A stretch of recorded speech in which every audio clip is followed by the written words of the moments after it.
Hola a todos y sean bienvenidos a un nuevo programa de ¿Qué dice la Biblia? Le agradecemos a cada uno de ustedes que están del otro lado de la pantalla por estar acompañándonos en este programa nuevo. Agradecemos tanto a las personas que están desde el canal local, desde la televisión, como también a aquellos que están desde el canal de YouTube.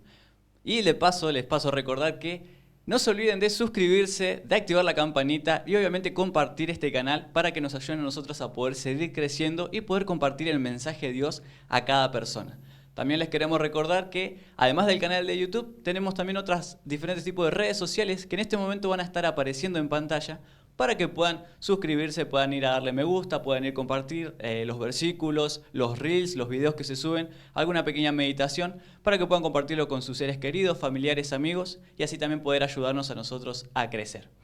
Desde ya le damos las gracias hoy nuevamente por acompañarnos y agradecemos también a Mati, le damos la bienvenida a Matías López que va a estar acompañándonos con los versículos. Mati, ¿cómo estás? Hola Mariano, hola a todos los que están del otro lado, gracias por acompañarnos en un nuevo programa. Estamos avanzando en los temas, estamos yendo cada vez más profundo en el estudio de la palabra de Dios. Por eso, como siempre te decimos, intentamos que la Biblia hable, no que seamos nosotros lo que digamos los que nos parece, ¿no? Es por eso que consideramos que es sumamente importante que ahí donde estés, si tenés alguna Biblia, vayas a buscarla, si la usás a través de una tablet o algún teléfono o de la manera que vos la uses, también la tengas a mano. Y si no tenés una en papel y te gustaría tener, escribinos, hablanos y vamos a hacer la manera de hacerte llegar un material impreso para que puedas profundizar y entender que la Biblia en su totalidad es un mensaje de esperanza. Aquellos que te hablan y que te dicen de que la Biblia es para gente aburrida o para gente que es un libro que ya está viejo, déjame decirte que no es así. Si tenés una vida con tristezas, quizás estás pasando por algún momento difícil, la Biblia es una de las mejores maneras de poder salir adelante. Dios te quiere hablar y yo te puedo asegurar que en este momento Dios quiere hablarle a tu corazón. Tal cual, y así como dice Mati, la Biblia es un libro maravilloso. Así que los invitamos a que puedan abrir sus Biblias o encender sus Biblias en el caso que lo usen de forma virtual. Y vamos a empezar con el título de este tema de hoy, con el programa de hoy, que es La voz de Jesús que nos llama a avanzar en la crisis. Y en el programa de hoy vamos a profundizar lo que ya vimos. Junto con el licenciado que también Rubén, que también estamos hablando, hemos considerado importante, debido a preguntas que nos llegaron, a comentarios que hicieron en los diferentes videos, profundizar un poquito más los temas que ya se dieron. No estamos dando temas repetidos, sino profundizando y ya se van a dar cuenta del porqué. Necesitamos dar un contexto más profundo para entender la realidad en el tiempo en el que estamos viviendo, ¿sí? Es por eso que decidimos, ya vimos las diferentes iglesias que tenemos a lo largo de la historia, ¿no? Y vamos a detenernos otra vez en Filadelfia. Hemos hablado algunos aspectos, pero debido a que ustedes saben que en una hora es imposible dar todo el contenido, decidimos dar una segunda parte para profundizar, para entender cuál es la realidad. Nos estamos acercando, como ustedes saben, cada vez más a nuestros días. Estamos acercándonos cada vez más al fin del tiempo, cuando Cristo va a venir por segunda vez a buscarnos. Y no podemos dejar pasar por alto muchas cosas que son importantes. Como ya vimos, el mensaje a las 7 iglesias es un mensaje que Jesús le hace a su pueblo a lo largo de la historia, desde su ascensión hasta su regreso por segunda vez. Vimos el primero Éfeso, Esmirna, Pérgamo, Tiatira, Sardis y Filadelfia. Filadelfia, ese periodo que abarca de 1798 hasta el 1844. Ese periodo que está caracterizado por el nombre de la iglesia que lo representa, que es amor fraternal. Pero un amor fraternal ¿hacia quién? Un amor fraternal que nos lleva a hacer ¿qué? Eso es lo que vamos a estudiar y profundizar, y no te podés perder este programa porque es totalmente igual de relevante que todos los otros. Vamos a descubrir verdades encontradas en la palabra de Dios. Pero sobre todo vamos a encontrar un mensaje de esperanza, un mensaje de alivio, un mensaje de que nos va a renovar las fuerzas para seguir avanzando, para no desfallecer en este momento en el que estamos viviendo. Y por ello vamos a desarrollar la primera pregunta. Y la primera pregunta es así: ¿por qué Dios le escribe a la iglesia de Filadelfia? Ya vimos un poco de geografía la vez pasada, ya vimos un poquito del por qué se le decía Filadelfia, dónde estaba ubicada, cómo podía, por qué eran las características que tenía, por qué se llamaba amor fraternal. Eso no lo vamos a volver a decir hoy, pero te invito a que si no viste el programa lo vayas a ver. Está en nuestro canal de YouTube, totalmente gratis a tu disposición. Ya dijimos que el periodo comenzaba en 1798. Pero ¿por qué decimos esto? La historia avala lo que dice la palabra de Dios. Y podemos ahí, Mariano, leer lo siguiente. Las espectaculares victorias de los ejércitos de Napoleón en Italia pusieron al Papa a merced del gobierno revolucionario francés, quien informó a Bonaparte que la religión romana sería siempre la enemiga irreconciliable de la República, y que hay una cosa aún más esencial para alcanzar el fin deseado, y eso es destruir, si es posible, el centro de unidad de la Iglesia romana. Y depende de usted, que reúne en su persona las más distinguidas cualidades del general y del hábil político, alcanzar esa meta si lo considera factible. En respuesta a esas instrucciones, y por orden de Napoleón, el general Berthier entró a Roma con un ejército francés, proclamó que el régimen político del papado había concluido y llevó al papa prisionero a Francia, donde murió en el exilio. Entonces, ese poder religioso político que tenía poder, valga la redundancia, ahora había sido herido de muerte. Quiere decir que había perdido ese poder y ese prestigio que tenía. En 1798 es una época donde Francia está totalmente convulsionada. No solamente Francia, a lo largo del mundo empieza a haber una revolución en cuanto al pensamiento. Ahí tenemos revolución industrial, empezamos el periodo del iluminismo, la gente empieza a tener más una concepción de que no es todo por jerarquía. Entonces empiezan a ir en contra del feudalismo instalado en la Edad Media. Entonces el paradigma de la sociedad empieza a cambiar. Empieza a haber nuevos olores y aires de libertad. Por donde miren empiezan a ver que las cosas están cambiando. Y en medio de este periodo Dios no deja solo a su pueblo. Como se dan cuenta, Napoleón a través de su general Berthier lleva cautivo al papa que estaba de turno y conquista Roma, podríamos decir. Napoleón fue una persona que intentó hacer de su reino un imperio a nivel mundial, pero no pudo, porque la Biblia lo dice así, ¿no? Entonces fíjense qué interesante que en medio de toda esta convulsión, en todo medio de todas revoluciones que tenemos, diferentes revoluciones en todos los ámbitos, empieza a haber un cambio, empieza a haber un despertar. Empieza a haber un grupo de personas que estaban en Norteamérica que empiezan a entender de que es la Biblia la solución a los problemas. Y empiezan a estudiar un poco más y esto empieza a generar algo que ya vamos a ir estudiando con más profundidad. Entonces, 1798, este es el eje, diríamos, el epicentro del por qué el cambio en la iglesia, por qué cambiamos de una iglesia a la otra. Y va hasta el año 1844. Estamos hablando de 179 años atrás, no es mucho más que eso. ¿Y por qué decimos que concluye en esta fecha, en este año? Por lo siguiente. En medio de una época de gran despertar cristiano, Guillermo Miller comienza a estudiar la Biblia, sobre todo buscar entender la profecía de los 2300 días situada en Daniel 8:14. Llega a la conclusión que la segunda venida de Cristo sería en 1844. Por lo que desde 1831 en adelante empieza a predicar este gran tema, sumando muchos adeptos a su predicación que lo ayudaron a predicar de manera masiva este mensaje. Al no venir Jesús en ese año, ocurre lo que se conoce como el Gran Chasco de 1844. Si bien no volvió Jesús, la fecha era correcta, lo erróneo era el acontecimiento. En ese año, el movimiento sería en el santuario celestial, dando comienzo al juicio investigador descrito en Daniel 7:10 y Apocalipsis 14, versículos 6 y 7. Y hemos leído en un resumen hiper apretado lo que sucede y por qué se le da a este año la fecha, diríamos, de caducidad de esta iglesia. De lo que nos vamos a encargar en este programa es de demostrar proféticamente cuáles son los acontecimientos que suceden y por qué se aplica al periodo en el que estamos hablando. Algo interesante entender es que el gran chasco de 1844 no fue dado a una iglesia en particular.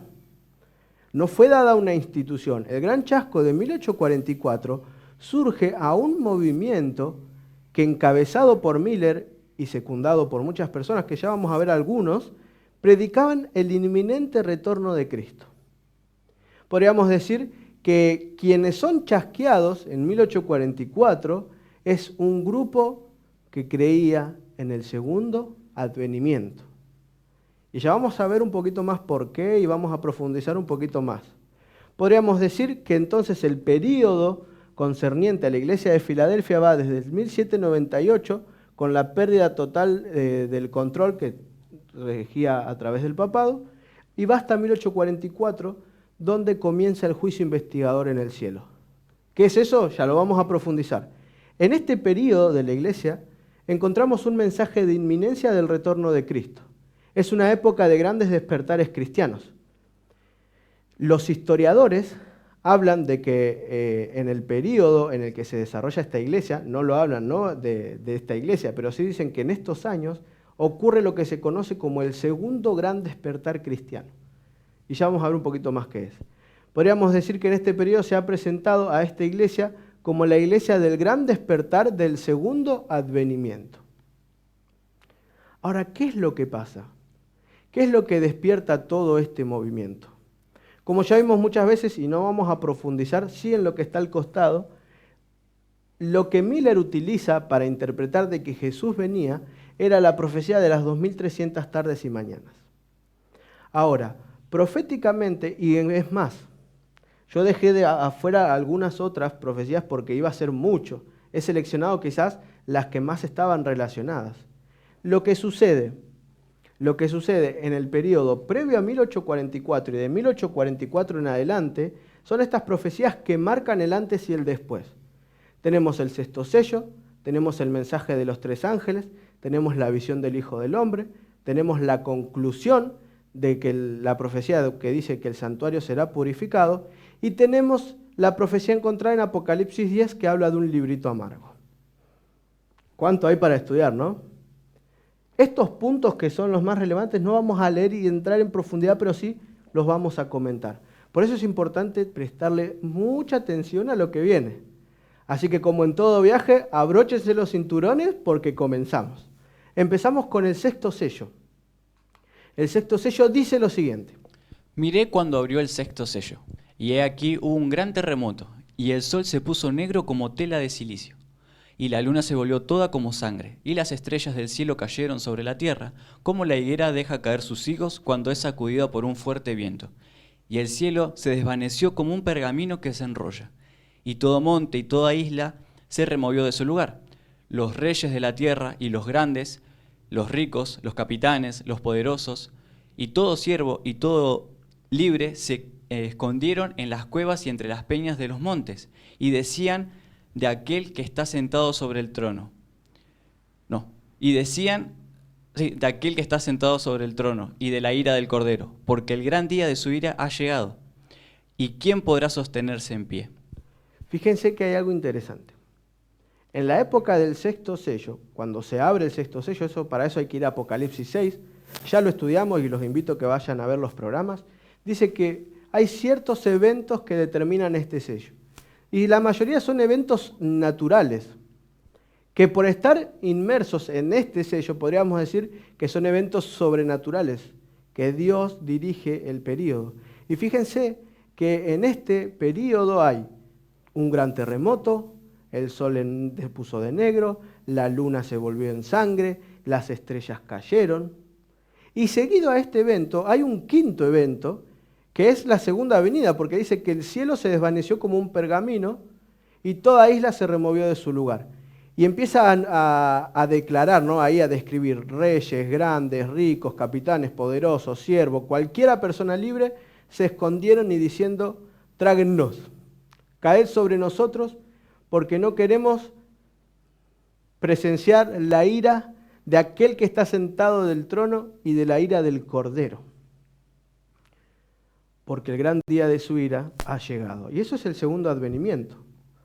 Ahora, pónganse a pensar ustedes lo siguiente. Son eventos que ya vamos a ver, que ya estudiamos, pero que haya un gran terremoto, ¿no trae caos en la vida?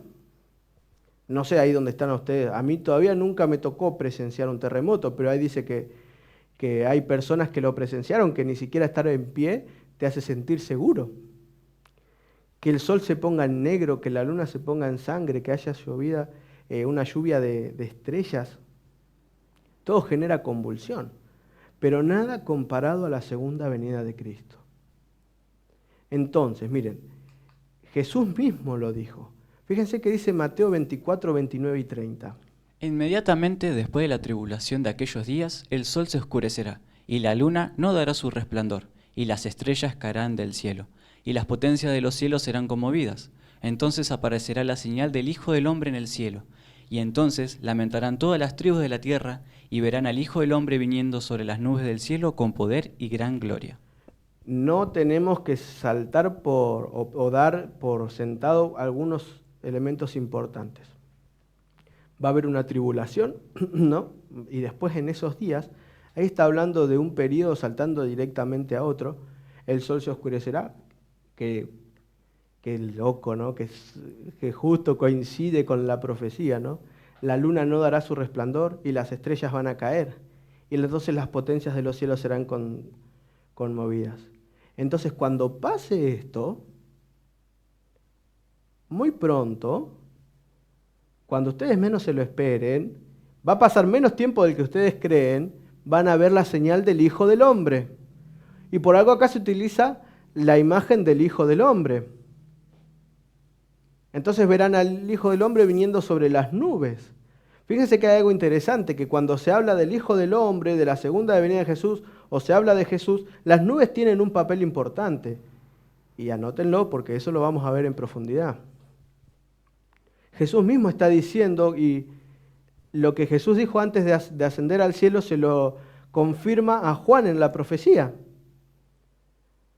Entonces, un terremoto pasó el 1 de noviembre de 1755.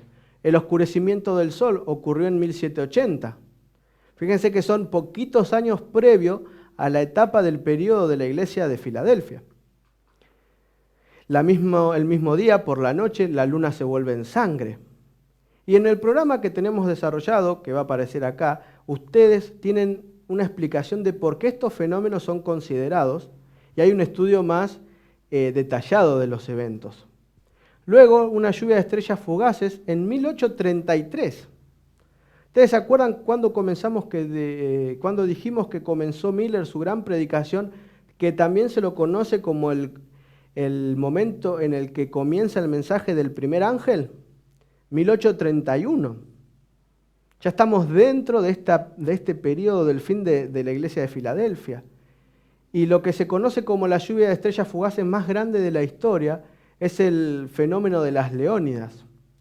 Uno podía leer y ver a la persona que tenía al lado como si fuesen las 12 del mediodía. Pero estos son eventos que al día de hoy están en el pasado.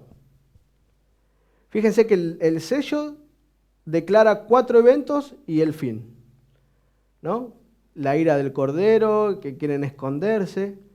Jesús dice, va a haber 4 eventos y van a ver al Hijo del Hombre. Entonces estamos hablando que el quinto evento es la segunda venida y es consecutivo a estos 4. Entonces, ¿en qué periodo estamos viviendo hoy? Entre el cuarto y el quinto evento. ¿Se dan cuenta por qué es importante entender? No es la idea de hacer un fin en sí mismo lo que estamos aprendiendo, pero sí un principio para entender el periodo en el que estamos viviendo. Y esto nos tiene que despertar. Nos tiene que mover a actuar conforme al periodo en el que estamos viviendo. No podemos seguir dando vueltas. Entonces podríamos decir que entre el cuarto y el quinto evento podemos ubicar a 1844. Pero la Biblia no es así tan, diríamos, general para explicar. Va más al centro. Ella va más a explicarnos fechas y a explicarnos más en detalle. Y esto es lo que ocurre con el mensaje de los 3 ángeles. No vamos a leer todos porque no nos vamos más, no terminamos más, pero sí, Mariano, lee por favor el del primer mensaje, el del primer ángel. Vi volar por medio del cielo a otro ángel que tenía el evangelio eterno para predicarlo a los moradores de la tierra, a toda nación, tribu, lengua y pueblo, diciendo a gran voz: temed a Dios y dadle gloria, porque la hora de su juicio ha llegado, y adorad a aquel que hizo el cielo y la tierra, el mar y las fuentes de las aguas. Entonces Jesús ya sabía cuándo iba a ser el tiempo del fin, qué eran los eventos que iban a determinar este tiempo. Entonces dice, bueno, se está desarrollando la historia. Y le explica a Juan, va a haber un momento en la historia cúlmine, llegando a los eventos pronto a mi segunda venida, donde va a ser necesario que se predique el mensaje de forma masiva. Donde va a ser la última amonestación que va a haber de parte de Dios hacia su pueblo. Este mensaje es el que tiene que ser predicado con mayor claridad, porque es el último mensaje antes que se cierre la puerta de la gracia. Y hay un problema. Satanás, a lo largo de toda la historia, se encargó de, podríamos decir, de distorsionar la verdad. Distorsiona la verdad, crea confusión, también se quiere poner en lugar mío. Entonces este mensaje tiene que ser un mensaje crucial. Y el mensaje del primer ángel tiene que ser: la hora de su juicio ha llegado.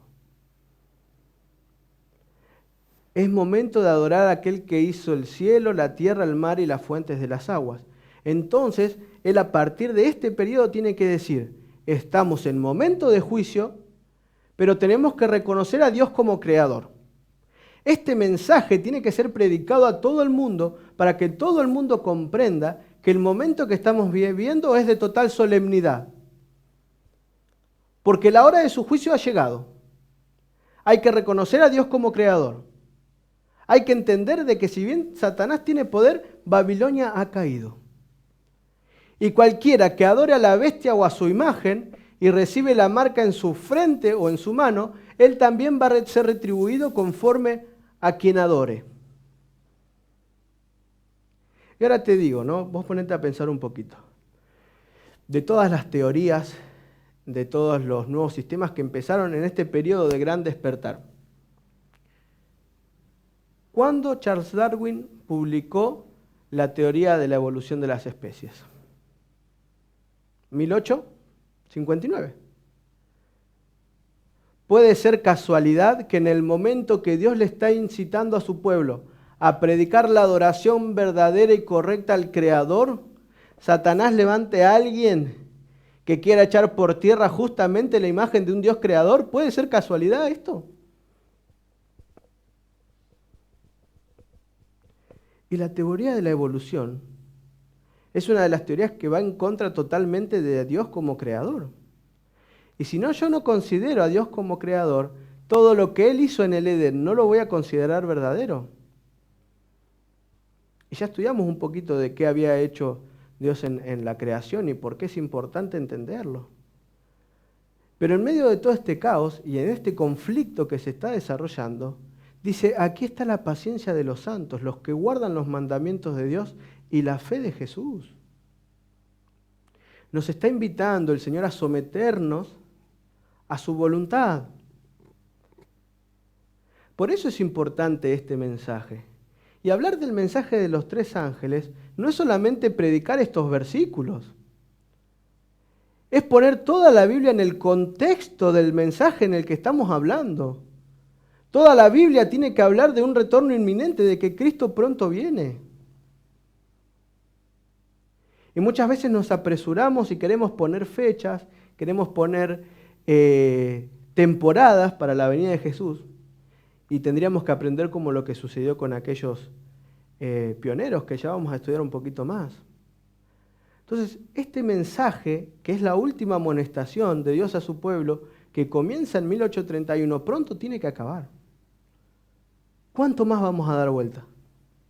¿Cuánto tiempo más vamos a seguir vagando por el desierto? ¿Por qué no despertamos y hacemos lo que tenemos que hacer?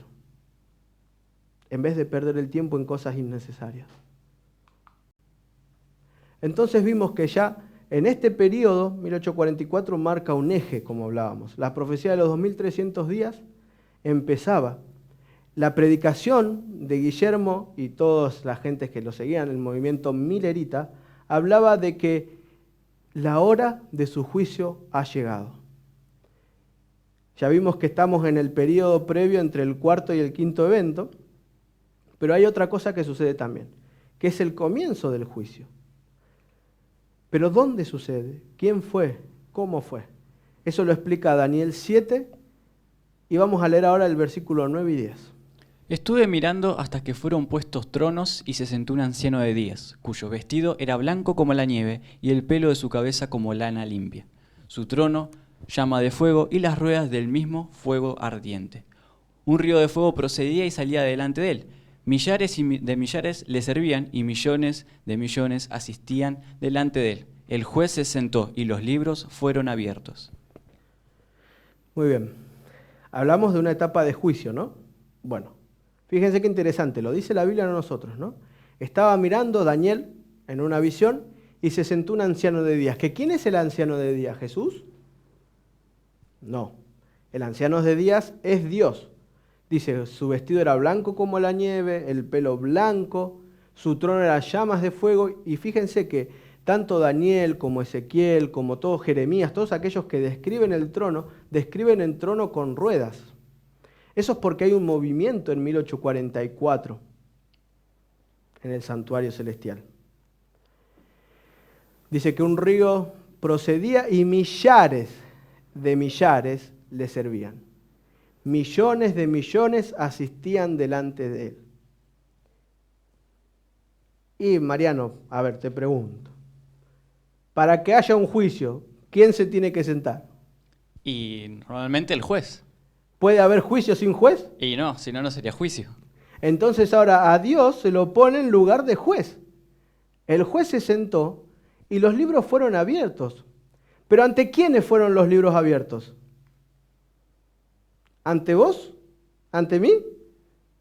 ¿O ante los millares de millares, y millones de millones que servían al Señor? Está hablando acá del universo completo expectante en este tiempo, en este lugar. Y sabes, acá hay algo clave. Este juicio no fue planteado para ver tu culpabilidad o tu inocencia. Porque te explico que todos pecamos y estamos destituidos de la gloria de Dios. Somos todos culpables. No hay justo ni aun uno, dice la Biblia. Entonces, es una buena noticia este juicio. Porque en realidad este juicio es una vindicación del carácter de Dios ante el universo. No se trata de si yo soy bueno o yo soy malo. Porque si se tratara de eso, déjame decirte que estamos todos perdidos. Acá se trata de que se puso en tela de juicio el carácter de Dios. Satanás se encargó de, podríamos decir, sembrar la semilla de la desconfianza en cuanto al carácter de Dios en todo el universo. Y Dios, por amor, decidió darnos una nueva oportunidad. Entonces, ¿qué es lo que ocurre en 1844? Esto que estamos viendo.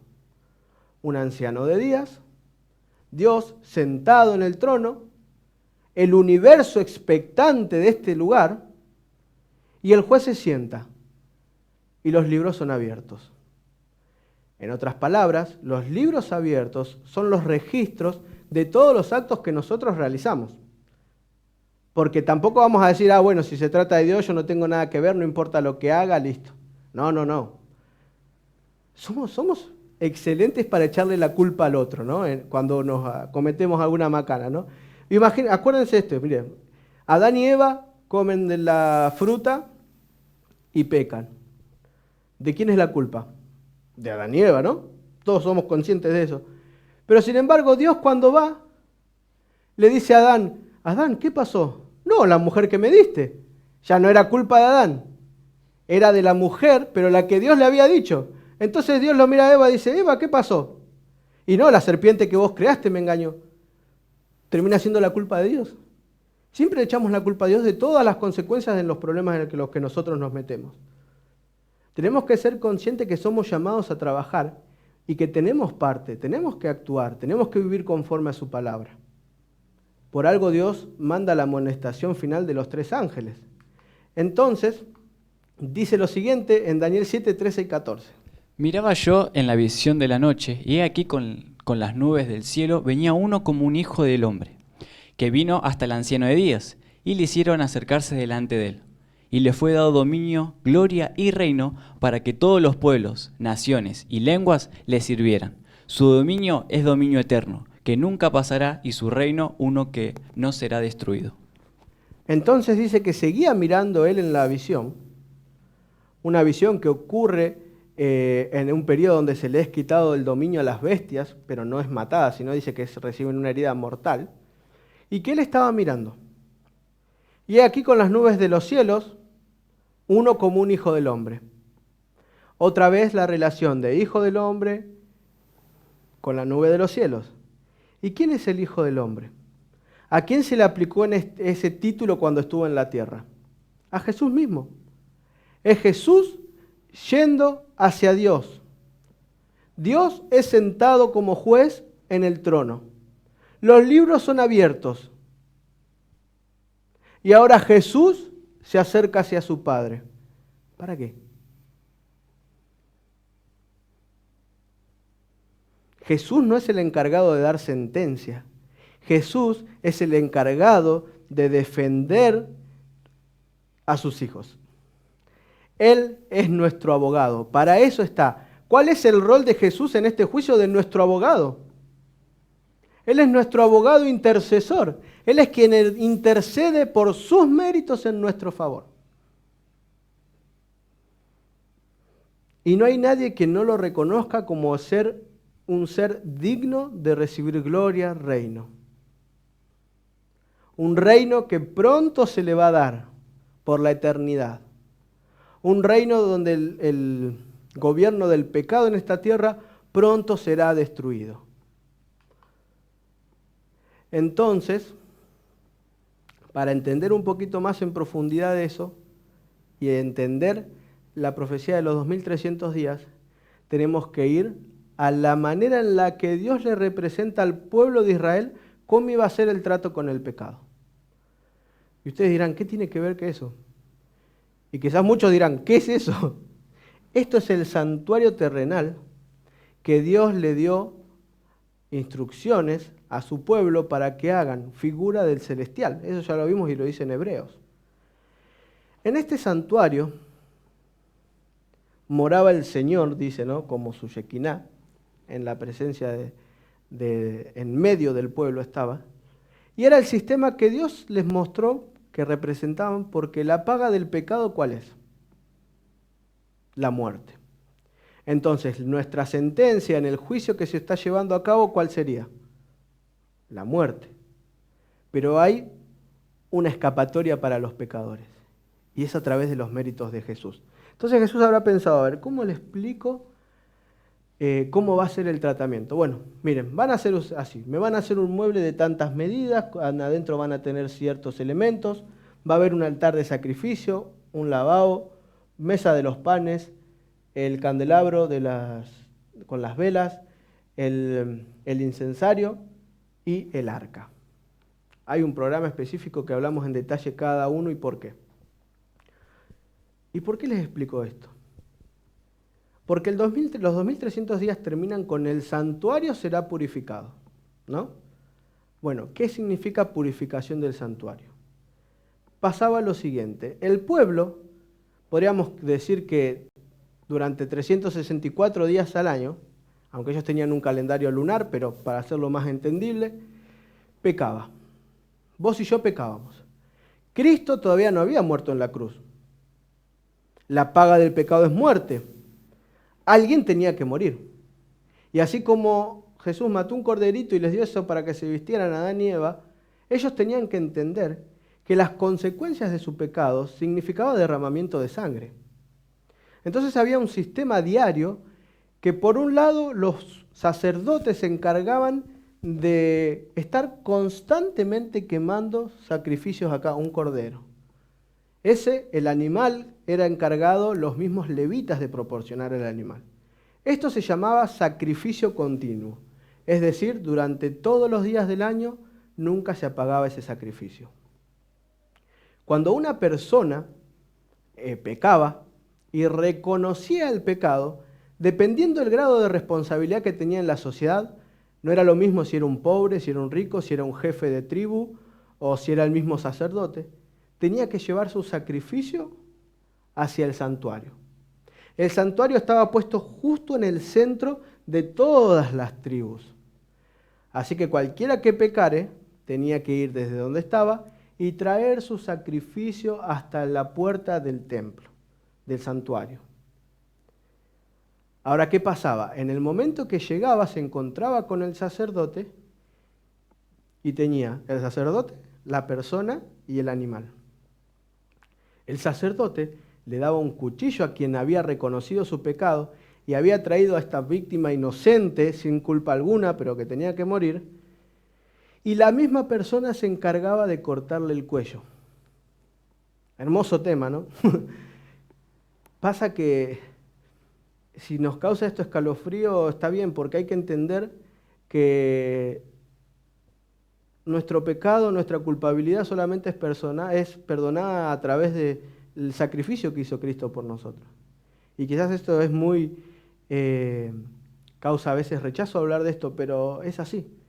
Es la consecuencia del pecado, es las malas decisiones que tomamos. Entonces esa persona salía del santuario y era perdonada. ¿Qué hacía el sacerdote con la sangre? Con el cabrito, o depende la paloma, o el becerro, depende de lo que sea, lo ponía en el altar. Luego, con esa sangre que caía, él llenaba una copa que tenía que ir hasta el velo del templo, lo que dividía el lugar santo del Santísimo, y tenía que rociar ahí esta sangre. Es decir, que 364 días al año, el pecado de la gente, ¿a dónde era transferido? Al santuario. No es que era perdonado y eliminado. ¿Se entiende esto? No es que nosotros dejamos de pecar, nuestros pecados son transferidos hacia el Cordero. En este caso son transferidos hacia el santuario. Así que ustedes imagínense qué lindo olor de sangre rociada de tanta cantidad de animales durante tantos días. Pero había un día al año que era un día especial. Ese día se purificaba el santuario. ¿Qué significaba purificar el santuario? Purificar el santuario era quitar el pecado de la sangre que se había rociado durante todo el año.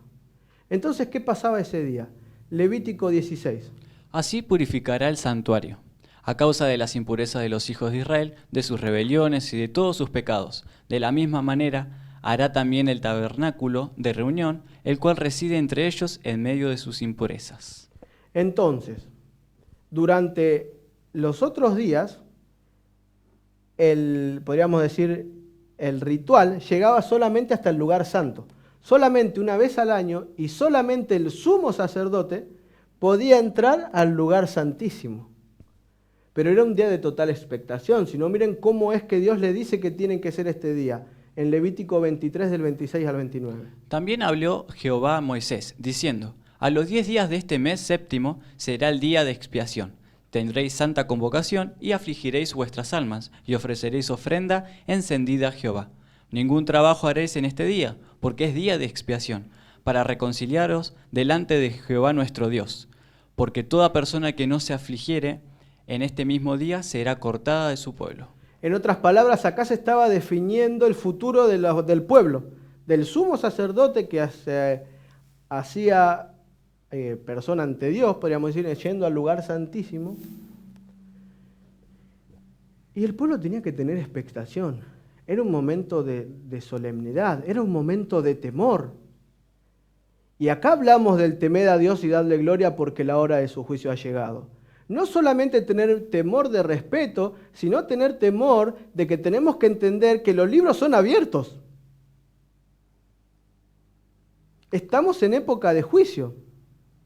Y entonces ahora sí, fíjense lo que dice Daniel 8, 13 y 14. Entonces oía un santo que hablaba, y otro de los santos preguntó a aquel que hablaba, ¿hasta cuándo durará la visión del continuo sacrificio y la prevariación asoladora entregando el santuario y el ejército para ser pisoteados? Y él le dijo, hasta 2300 tardes y mañana, luego el santuario será purificado. Entonces la visión, dice Daniel 8, 26, de las tardes y mañanas que se ha referido es verdadera. Y tú guarda la visión porque es para muchos días. Daniel, esto que viste, que es la explicación de lo que sucedía en el santuario, va a pasar pero dentro de mucho.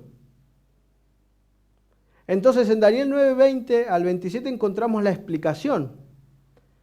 No hay tiempo de profundizar, pero ya lo estudiamos y ustedes saben que los 2300 tardes y mañanas comienzan en el 457 con la orden de restaurar Jerusalén. Luego del 20 al 27 viene un ángel a explicarle exclusivamente lo que iba a pasar con el templo, con el pueblo de Dios. De cómo iba a construir su templo, del bautismo de Jesús, de su muerte en la cruz, del apedreamiento de Esteban. Pero así todo va hasta 1844. ¿Qué es lo que sucede en 1844? La purificación del santuario. En 1844 se accede al lugar santísimo. Hay un movimiento en el santuario celestial. Así como el terrenal ocurría en el celestial. ¿Y por qué ocurre en el celestial y no en el terrenal? Primero, el terrenal no existía más. En el 70 después de Cristo, el pueblo judío pierde el templo. Y aparte, otra vez lo mismo. Tiene que ser en el cielo, en el universo, porque el carácter de Dios tiene que ser vindicado ante el universo. Y somos cartas abiertas no solamente ante nuestros vecinos, somos cartas abiertas ante el universo. Tenemos que tener en cuenta esto. Entonces, ¿qué es lo que pasa en 1844? Si vos querés entender por qué ocurre lo que ocurre en 1844, tenemos que ir a Apocalipsis 10. Y quizás sea mucha información para un programa, pero es importante dar y dejamos por sentado muchas cosas que hay otros programas en nuestro canal que ustedes pueden acceder donde damos más detalles. Pero fíjense que dice Apocalipsis 10 del 1 al 3.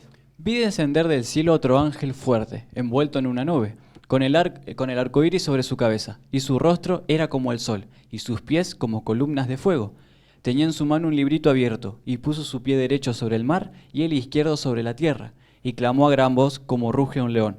Y cuando hubo clamado, 7 truenos emitieron sus voces.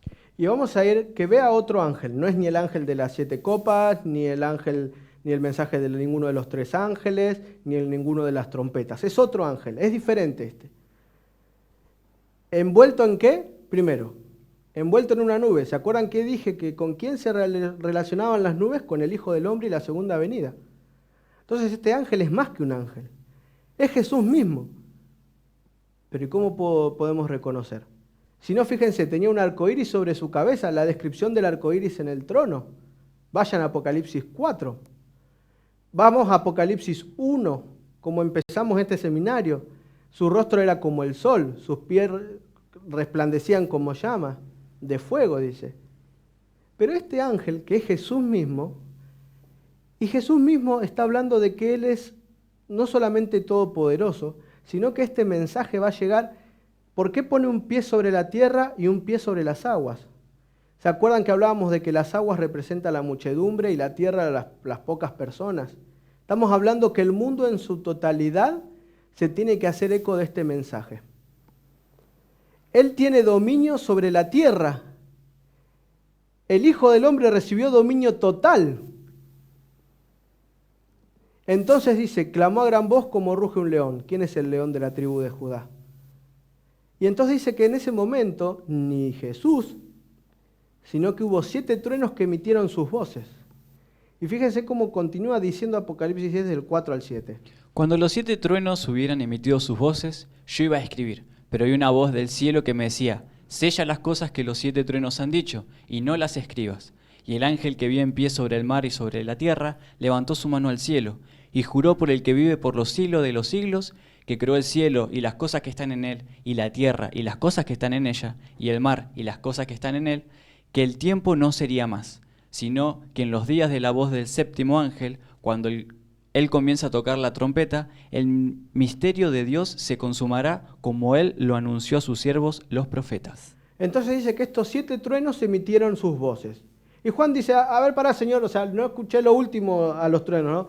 Estoy anotando, pero me salté una cosa. ¿Cómo era? Estando intentando escribir en su tiempo lo que iba a suceder en Apocalipsis 10. Entonces una voz del cielo decía, no, sella las cosas, porque no es para tu tiempo esto. Se entiende que Juan ahora empieza a entender que lo que está contando y lo que está dividido como el capítulo 10 no era para el tiempo de Juan, era para un futuro. Y Dios le iba a hacer experimentar a Juan lo que se experimenta en este periodo. Entonces Jesús mismo, que estaba en pie sobre el mar y sobre la tierra, que tiene poder, dominio y gloria, levantó su mano al cielo en símbolo de que lo que va a decir es algo importante. Juró por el que vive por los siglos de los siglos, que es el Creador.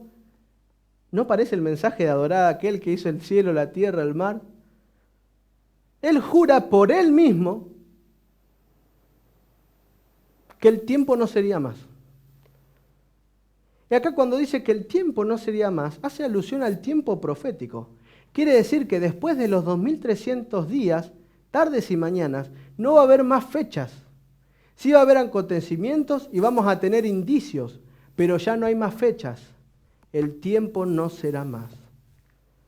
Hay que estar atentos después de 1844, porque la profecía más larga ya se cumplió. A partir de ese evento no hay más profecías con fechas. Así que cualquiera que venga a poner fecha para lo que sea, no está acorde a lo que dice la palabra de Dios. Entonces, además de eso, le dice: La voz que oí del cielo habló otra vez conmigo y dijo, ve y toma el librito que está abierto en la mano del ángel que está en pie sobre el mar y sobre la tierra. Y fui al ángel diciéndole que me diese el librito, y él me dijo, toma, y cómelo, y te amargará el vientre, pero en tu boca será dulce como la miel. Entonces, ese librito que tiene Jesús mismo, no es el mismo rollo de los sellos que vimos. Es un librito en cuanto a que la descripción en el griego es un pequeño fragmento, o sea, es un envoltorio, podríamos decir, un pequeño papiro. Y le dice, este librito es para tu tiempo. O sea, no es para tu tiempo ahora, pero te voy a mostrar lo que va a pasar. ¿Se acuerdan que le dijo recién a Juan que selle el libro? Es lo mismo que le dijo a Daniel, porque en el Daniel 12:4 dice, pero tú, Daniel, cierra las palabras y sella el libro hasta el tiempo del fin. Muchos correrán de aquí para allá y la ciencia aumentará. Está sucediendo eso. Entonces Jesús le dice a Juan, lo mismo que le dijo a Daniel, no es para ahora. Entonces, ¿qué es lo que sucede? Mirá, Juan, toma, comé, pero te advierto que no va a ser lo que vos esperabas. ¿Y qué dice Juan? Entonces tomé el librito de la mano del ángel y lo comí, y era dulce en mi boca como la miel, pero cuando lo hube comido, amargó mi vientre. Y él me dijo, es necesario que profetices otra vez sobre muchos pueblos, naciones, lenguas y reyes. Entonces, Juan toma el librito, come del librito, dice, ¿no? Y comer el librito es tener una relación personal, o sea, leer lo que dice y entenderlo, y sobre todo vivirlo. Es lo mismo, la misma experiencia que le pasó a la iglesia de Filadelfia, al movimiento milerita y del segundo advenimiento. Claro, cuando empezaron a leer, a estudiar, ¿sobre qué estudiaban? ¿Sobre el amor? ¿Sobre lo que le convenía? No, era profecía lo que estudiaban. Entonces eso me hace entender que en el tiempo del fin, Dios tiene que levantar un movimiento profético, un remanente profético. No que solamente hable de profecía, pero en la profecía está declarado que este remanente es 100% profético porque lo dice la profecía. Cuando lo comen, al principio le gustó, pero después lo llenó de amargura. Y en medio de esta confusión, en medio de esta amargura, Él le dice, es necesario que profetices otra vez. ¿Y cuándo se cumple esto? En el período de la iglesia de Filadelfia. Fíjense, no vamos a leer todo, pero ya hablamos de Miller, que él se convence de esta verdad, entonces en el 1831 empieza a decir, bueno, es momento de predicarlos a todos. ¿Y qué es lo que pasa con Miller? ¿Qué es lo que pasa con los que lo siguen? Empiezan a predicar a todo el mundo que Cristo viene. Que las profecías encontradas en Daniel, sobre todo la de las 2300 tardes, entendiendo que la purificación del santuario era la purificación de la tierra, relacionaron en realidad la purificación del santuario con la segunda venida de Cristo. Pero Daniel 7 nunca dice que es el Hijo del Hombre viniendo hacia la tierra, sino que es el Hijo del Hombre yendo hacia el Anciano de Días. ¿Y qué es lo que sucedió? Entre los años 1838 y 1841, Miller recibió el apoyo de Josias Litch y José Himes, coordinador del movimiento, Carlos Fitch y Silvestre Bills, que contribuían para que sus predicaciones alcanzaran las grandes ciudades y alcanzaran todo el país. En un periodo de 12 años, Miller llegó a predicar cerca de 4.500 sermones sobre el pronto regreso de Jesús. ¿Te gusta predicar? 4.500 sermones del pronto regreso de Jesús en 12 años. A ver, ¿cuántos sábados hay al 4, 40? Estamos hablando de unos 50 sábados, 50 predicaciones y predicamos una vez por mes, al año. ¿Cuánto predicó? Estaba convencido. Él vivía lo que decía. Pero era necesario que pase lo que pasó. Fíjense lo que dice acá Everett Dick, que es un escritor historiador. Un gran grupo de cristianos de varias denominaciones, estimado entre 50 a 100 millones de personas y entre 700 a 2.000 pastores, creyeron en las predicaciones de Miller y se unieron a él en la proclamación del pronto regreso de Jesús, dando un fuerte impulso al movimiento millerita. ¿Escucharon?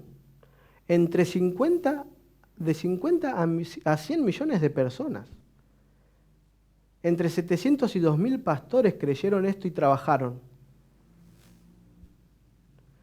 Y en esa época no había redes sociales, ¿eh? En esa época no había autos como hoy en día. No se viajaba en avión. Se viajaba en carreta, con suerte, caminando, a caballo. No se podía mandar un texto diciendo Cristo viene. No se podía compartir un link. Pero sin embargo, utilizaban todos sus recursos y todas sus fuerzas para predicar el mensaje. Miller había evitado ser preciso en el tiempo de la segunda venida. Pero le empezaron a poner una presión que diga cuándo. Entonces él dice, bueno, va a ser entre el 21 de marzo y de 1843 y el 21 de marzo de 1844. En este año va a llegar. Pasó todo el 843, pasó todo el 844. Cuando llega el 21 de marzo, claro, esto lleva al primer chasco y la frustración. Entonces, esto se lo conoce como el primer chasco. Hay dos grandes. El gran chasco es el segundo. Este es el primero. Entonces, Himes, que era uno de los que ayudaba, empieza a citar y dice, bueno, en Habacuc 2.3 dice que aunque parezca que la profecía tarde, no la tengas por tardanza, espérala porque va a suceder. Y lo conecta con Mateo 25, que era cuando el novio venía para las bodas, y es la tardanza, ¿no? Y el sueño de los que están esperando. Entonces, no quiere decir que nos equivocamos. Hay algo que está pasando que no llegamos a entender. Entonces, en uno de los camp meeting, que eran reuniones que se hacían, Samuel Snow convence a los asistentes que en realidad los 2300 días se cumplirían en otoño de 1844, que era el día de la expiación, el día séptimo del mes, que esa cuenta, traspartado, diríamos, del calendario lunar al que nosotros tenemos, da 22 de octubre de 1844. ¿Ven cómo se relaciona todo, no?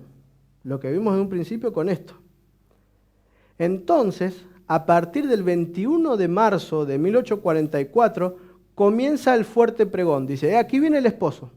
Es la aplicación de las 10 vírgenes en este movimiento del segundo advenimiento. Mateo 25 se cumple, llamando a la invitación y al reavivamiento. Entonces los líderes son convencidos como resultado del entusiasmo de las bases del movimiento y el fervor espiritual que producía. Entonces aquellos que se habían chasqueado una vez dicen, no, nos equivocamos de fecha. Es el 22 de octubre de 1844. Nos quedan 6 meses, hay que predicar.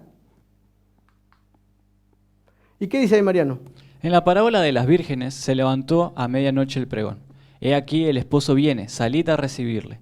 Este despertar de los creyentes adventistas, portadores del clamor definido de que Cristo vendría el 22 de octubre de 1844, fue el pregón de medianoche. Comenzó en julio a la medianoche del periodo de tardanza. Y no es el fuerte clamor del tiempo del fin, ¿eh? Esto es el pregón de medianoche. Es el novio está viniendo. Y en este momento es cuando el librito se les hace dulce en la boca. Cristo viene. Faltan julio, agosto, septiembre, octubre, 4 meses y Jesús va a venir. Ponete al día. Las personas se confesaban. Trataban de no tener pleitos. Miles de personas renunciando a todo lo que tenían. Había gente que no salía a cosechar ni a sembrar porque Cristo venía. Había gente que vendía sus casas y las daba para que impriman volantes y salgan a repartir porque Cristo venía. Se empezó a predicar de manera masiva el pronto regreso de Jesús. Pero sin embargo, en ese periodo, la fecha que había puesto, Cristo no vino. ¿Qué dice Mariano? Cuando Jesucristo no apareció, los seguidores de Miller experimentaron lo que se conoce como el gran chasco. Miles de seguidores abandonaron el movimiento. Después de examinar nuevamente las Escrituras, un grupo remanente concluyó que Cristo no debía aparecer en esa fecha, sino que ese día el santuario celestial donde Jesucristo oficia como sumo sacerdote comenzaría a ser purificado mediante un juicio investigador. Ese juicio afecta a quienes han profesado fe en Jesucristo a través de los tiempos, pero no a aquellos que siempre lo rechazaron, para los cuales no es necesario ningún examen de su vida. Entonces se despertaron varios grupos. Ustedes recuerden que en el día de la expiación, ese santuario, esa sangre, esos pecados eran transportados al macho cabrío y se purificaba el santuario, se exterminaba el pecado. Entonces, dicen, en ese periodo, los que directamente dejaron de creer en la segunda venida y abandonaron la fe. Hubo diferentes grupos. Hubo otros que le dieron una interpretación simbólica y espiritual. Cristo había venido en espíritu, entonces el milenio comenzó. Otros creyeron que en realidad estaba mal la fecha, entonces empezaron a poner otras fechas. Y otros pensaron que aún sin entender por qué Jesús no había vuelto, perseveraron en el estudio de la Biblia y la oración. Ahora, ¿cuántas personas se creen que quedaron? Fue un grupo totalmente reducido, de miles y miles que estaban esperando el pronto regreso de Jesús. De un día para el otro, el 23 de octubre, solo quedaban 5, 6, 30 personas. Entonces, en medio de esta desesperanza, en medio de todo este dolor, Jesús les dice, es necesario que profetices otra vez. Y por eso le dice a la iglesia de Filadelfia, por cuanto has guardado la palabra de mi paciencia, yo también te guardaré de la hora de la prueba que ha de venir sobre el mundo, para probar a los que moran sobre la tierra. Y en aquel entonces el remanente profético verdadero fue probado. Hubo una zaranda que sacudió hasta lo más íntimo del corazón de las personas. Muchos desfallecieron en la prueba, pero muchos resistieron. Muchos retuvieron esa promesa y entendieron de que si bien eso no era el acontecimiento, algo tenía que haber pasado. Años después, un tiempito después, Irán Epson recibe una visión del santuario y entienden que en realidad se tenía que aplicar al santuario celestial. Eso lo vamos a profundizar en el próximo programa. Entonces le dice Jesús a los de la iglesia de Filadelfia, yo vengo pronto. Están en el medio de entre el cuarto y el quinto evento. Están prontos al regreso de la venida del Hijo del Hombre. Pero en este periodo va a ser un periodo de crisis, un periodo de prueba, un periodo de angustia, pero necesito que retengas lo que tienes, porque te espera una corona. Entonces Dios te está invitando en este momento a entender que es momento de crisis, es momento de prueba. El pueblo de Dios tiene que ser zarandeado para ver quiénes son los verdaderos hijos de Dios. ¿De qué lado vas a estar? ¿Vas a retener lo que tenés? Porque si soportás la crisis, si soportás la prueba, si das el mensaje que hay que dar, nadie va a poder tomar tu corona. Muchísimas gracias, Matías, por la explicación de cada uno de los versículos. Muchísimas gracias también a ustedes que estuvieron del otro lado y por acompañarnos hasta este programa, hasta este fin del programa. Obviamente los esperamos en el programa que sigue y no se olviden que mañana sigue la programación con el licenciado Rubén. Le agradecemos y le deseamos que Dios los pueda bendecir mucho de parte de Perspectiva Siglo XXI.